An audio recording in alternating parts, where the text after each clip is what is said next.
The Thanksgiving of the Vizier. Once upon a time there lived in Hindustan two kings whose countries bordered upon each other. But as they were rivals in wealth and power, and one was Hindu Raja and the other a Mohammedan Badshah, they were not good friends at all. In order, however, to escape the continual quarrels, the Raja and the Badshah had drawn up an agreement, stamped and signed, declaring that if any of their subjects, from the least to the greatest, crossed the boundary between the two kingdoms, he might be seized and punished. One morning, the Badshah and his chief vizier, or prime minister, were just about to begin their morning's work over the affairs of the kingdom, when the Badshah had taken up a pen and was cutting it to his liking with a sharp knife, when the knife slipped and cut off the tip of the finger. "Oh, here, Wazir!" cried the king. "I've cut off the tip of my finger." "That is good hearing," said the vizier in answer. "Insolent one!" exclaimed the king. "Do you take pleasure at the misfortunes of others, and in mine also? Take him away, my guards, and put him to the court prison till I have found time to punish him as he deserves." Instantly the officers in attendance seized upon the luckless vizier and dragged him out of the king's presence towards a narrow doorway, through which unhappy criminals were wont to be led to prison or execution. As the door opened to receive him, the vizier muttered something to his great white beard which the soldiers could not hear. "Where is the rascal?" shouted the angry king. "He says he thanks your majesty," replied one of the jailers, and at his words the king stared at the closing door in anger and amazement. "Oh, he must be mad," cried he, "for he is grateful not only for the misfortunes of others, but for his own. Surely something has turned his head." Now the king was very fond of this old vizier, and although the court physician came and bound up his finger with the cool and healing ointment and soothed the pain, he could not soothe the soreness of the king's heart, nor could any of all his ministers and courtiers, who found his majesty very cross all day long. Early next morning the king ordered his horse and declared that he would go hunting. Instantly was all the bustle and preparation in the stable hole, and by the time he was ready a score of ministers and huntsmen stood ready to mount and accompany him. But to their astonishment, the king would have none of them. Instead, he glared at them so fiercely that they were glad to leave him. So away and away he wandered, over field and through forests, so moody and thoughtful that many a fat buck and gaudy pheasant escaped without notice, and so careless was he whither he was going that he strayed without perceiving it into the Rajah's territory, and only discovered the fact when suddenly men stepped in from all sides of the thicket, and there was nothing left to do but surrender.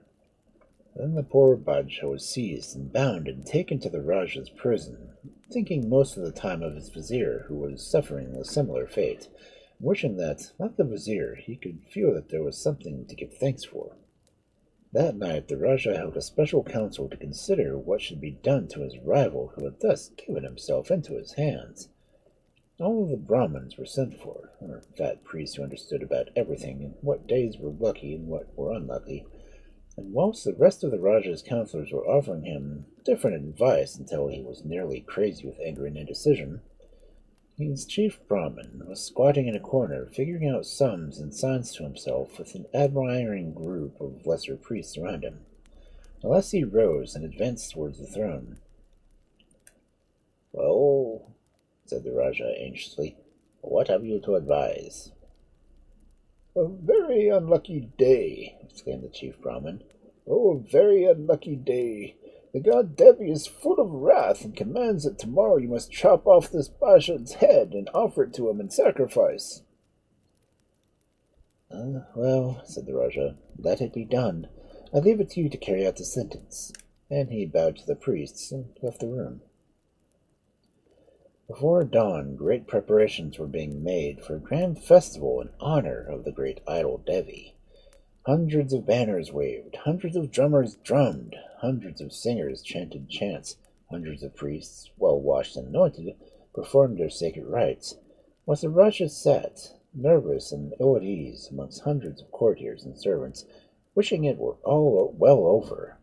At last the time came for the sacrifice to be offered, and the poor Badshah was led outbound to have his head chopped off. Chief Brahmin came along with a smile on his face and a big sword in his hand, when suddenly he noticed that the Badshah's finger was tied up in a bit of rag.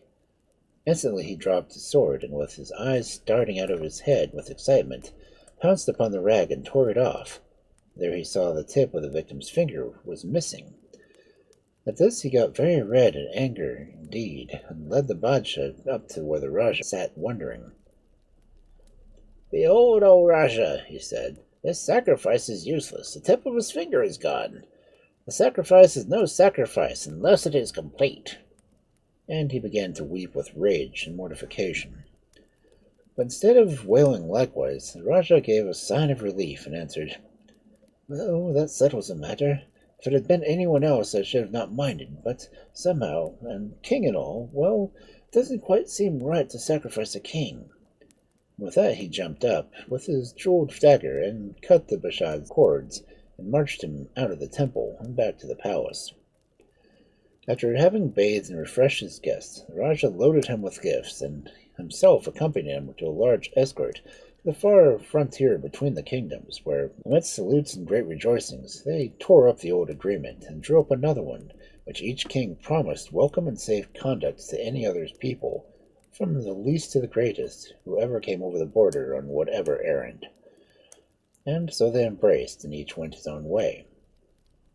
When the Badshah got home that very evening, he was sent for his imprisoned Wazir. "Well, O Wazir," he said, when the old man had been brought before him, "what think you of what has happened to me?" "How can a man in prison know what has happened outside?" answered the Wazir. Then the Badshah told him of all his adventures, and when he had reached the end, he added, "I made up my mind, as a token of gratitude for my escape, to pardon you freely, if you tell me why you gave thanks when I cut off the tip of my finger." "Sire," said the old Wazir, "I am not right in thinking that it was a very lucky thing that you did cut off the tip of your finger, for otherwise you would certainly have lost your head. And to lose a scrap of one's finger is surely the least of two evils." "Very true," answered the king, touching his head as he spoke, as if to make certain that it was all there. "But yet, why did you likewise give thanks when I put you in prison?"